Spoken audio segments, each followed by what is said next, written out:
Comenzado el año 1873, se denota un importante activismo revolucionario en España.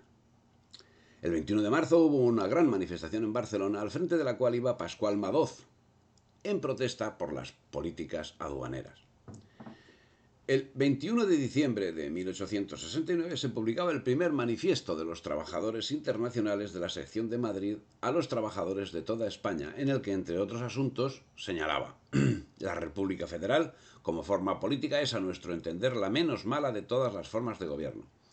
Pero entendedlo bien, bajo el punto de vista político. La República Federal deja a todos los ciudadanos que tienen medios, por otro nombre capital, una esfera más ancha donde poder desarrollar su actividad absorbente. Pero es igualmente impotente, como lo son todos, absolutamente todos los sistemas políticos, para resolver el problema de nuestra emancipación. Poco conseguiría el pobre pajarillo, preso en estrecha jaula, con tener delante de su vista un dilatado espacio. Dejadle, en cambio, solo el sitio para salir y él se extenderá hasta escalar las nubes. En el verano de 1870 se organiza el primer Congreso Obrero Español en Barcelona y se crea la Federación Regional Española de la AIT. El Congreso de la Primera Internacional se inició el 19 de junio en el Teatro del Circo de Barcelona, siendo inaugurado el comicio por Rafael Farga y Pellicer, en nombre del Centro Federal de Sociedades Obreras, pronunciándose Farga en contra del imperio del capital, del Estado y de la Iglesia, y a favor del desarrollo de la anarquía y la libre federación de libres asociaciones obreras.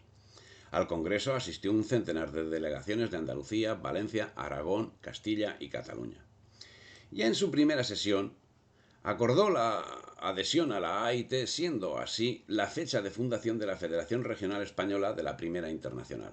En Cataluña, Valencia y Andalucía continuó prevaleciendo el ideal sindicalista, pero sobre él se sobrepusieron grupos de anarquistas de varias procedencias dispuestos a liquidar el mundo burgués mediante actos de violencia personal.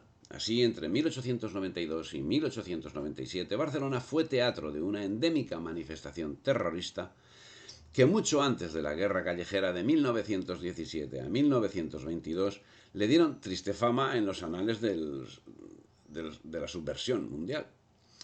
Esta expansión anarquista costó la vida a Antonio Cánovas, primero de los presidentes del Consejo, que había de ser inmolado en la hora de la batalla social. Una agitación sociopolítica derivada de los efectos de la Comuna de París y de la difusión de los principios de la Primera Internacional en España.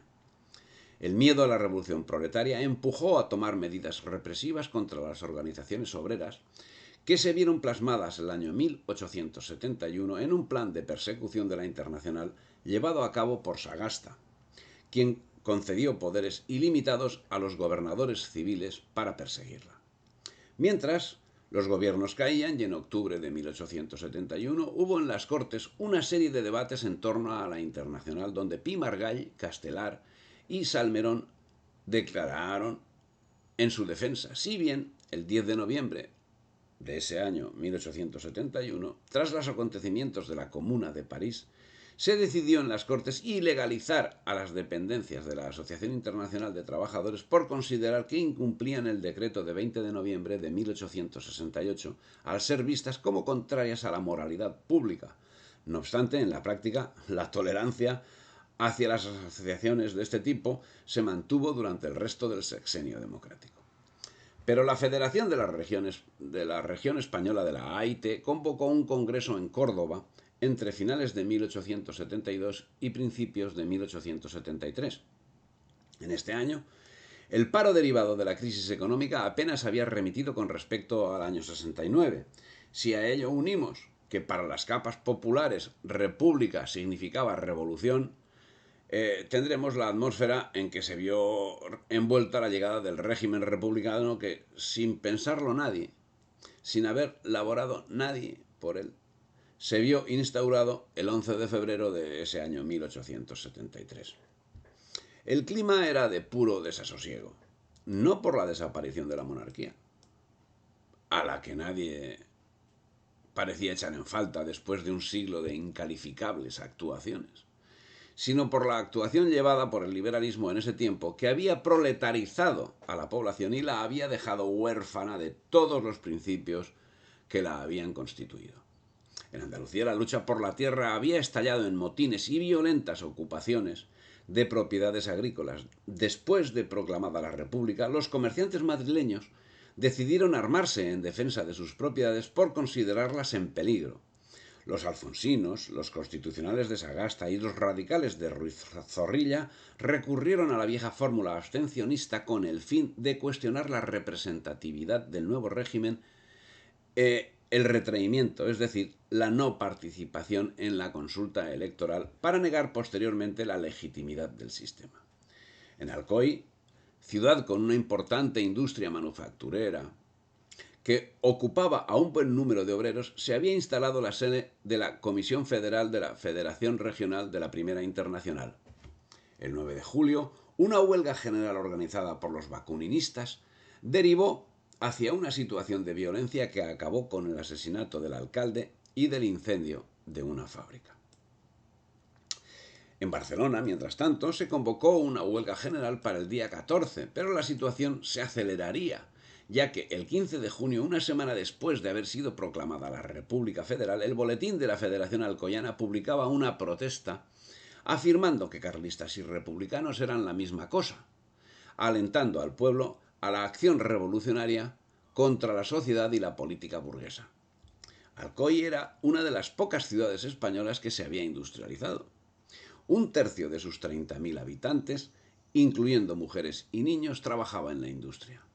5.500 en 175 empresas textiles y 2.500 en 74 industrias papeleras. Sus condiciones de vida eran muy duras, como lo demostraba el hecho de que el 42% de los niños moría antes de haber cumplido los 5 años. En Alcoy, ahora sede de la Comisión Federal y del aliancismo más exaltado, se veía con buenos ojos toda desafección que la República pudiera originar, ya que se consideraba un fenomenal caldo de cultivo para la revolución social. Según las actas del 2 de marzo de 1873, vemos como incluso se recomendaba el armamento de los trabajadores por lo que pudiera suceder, considerando la situación política. El 7 de julio, insisto, del año 1873, se convoca en Alcoy huelga general y se exige la dimisión de la corporación municipal, que sería relevada por una comisión de internacionalistas, lo que acabó ocasionando un enfrentamiento armado en el que los guardias municipales ocasionaron un muerto y varios heridos, tras lo cual comenzaron a construirse barricadas para aislar al ayuntamiento, mientras los que se encontraban en el interior se preparaban también para su defensa. Los internacionalistas fueron a casas de fabricantes y propietarios confiscando armas, dinero y alimentos. Además, el petróleo comenzó a ser recogido de las distintas tiendas con el objetivo de incendiar el ayuntamiento y exigir la rendición del alcalde Albors y de quienes le acompañaban. El alcalde, Agustín Albors, era republicano revolucionario, pero se opuso a las exigencias de los amotinados, que acabaron asaltando el ayuntamiento y asesinándolo. Lo que empezó en una manifestación pacífica terminó en graves disturbios en la ciudad, incitados por la Comisión Federal con el ánimo de encender una chispa revolucionaria. Aunque los acontecimientos son algo difusos, vistos desde nuestros momentos, y las versiones difieren de las causas y los resultados, se sabe que el 7 de julio se convocó una huelga masiva demandando mejoras laborales. A los 2 días, el día 9, viendo el tono que alcanzaban las protestas, los propietarios se reunieron negándose a ceder a las peticiones.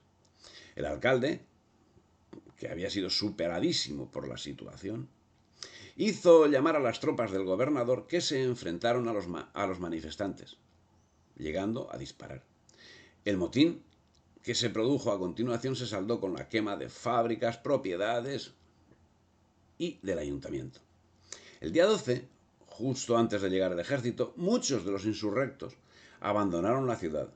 En esos pocos días se inició un proceso colectivista eliminando la propiedad privada.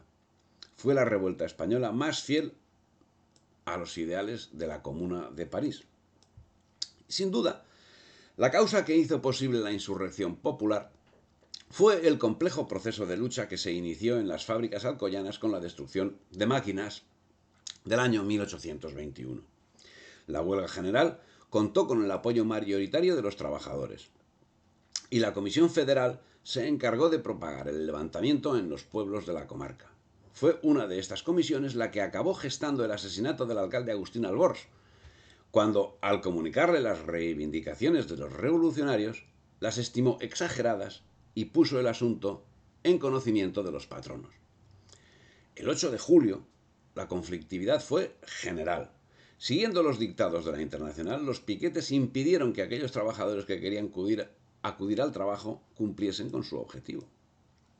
Fue entonces cuando Agustín Albors telegrafió al gobernador civil pidiéndole tropas al tiempo que emitía un bando exigiendo a los trabajadores su vuelta al trabajo, al tiempo que denunciaba las manipulaciones políticas de los agentes de la Internacional.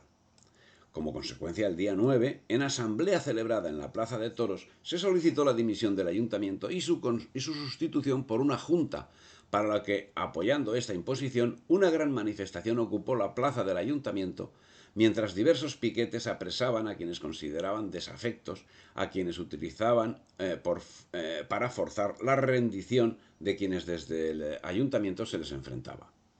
Finalmente, acabaron provocando un incendio en las casas que rodean el ayuntamiento, siendo que el día 10 por la mañana los guardias municipales que resistían desde el campanario de la iglesia de Santa María rindieron las armas al haberse quedado sin munición. Dueños los revoltosos de la ciudad procedieron al asesinato de quienes se habían rendido, logrando finalmente hacerse con el ayuntamiento, tomando preso al alcalde Albors.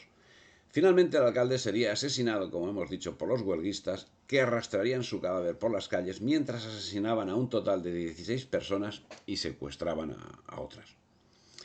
Ante estos hechos, numerosos diputados de la facción intransigente que formaban parte de la Junta de Madrid abandonaron la capital y se marcharon a Cartagena, ciudad de fácil defensa que en fechas anteriores ya había protagonizado acciones de revueltas con el firme propósito de iniciar una sublevación cantonal.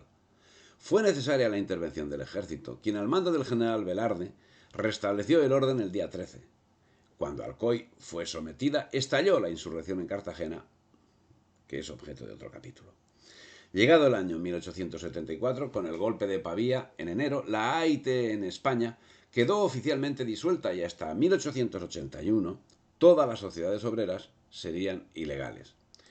Con el decreto del 10 de enero del 74, la Internacional pasaba a ser una organización clandestina hasta el año citado de 1881, momento en que llegaron al poder los liberales, que permitieron el resurgimiento de la Internacional, que se transformaría en una nueva organización, la Federación de Trabajadores de la Región Española.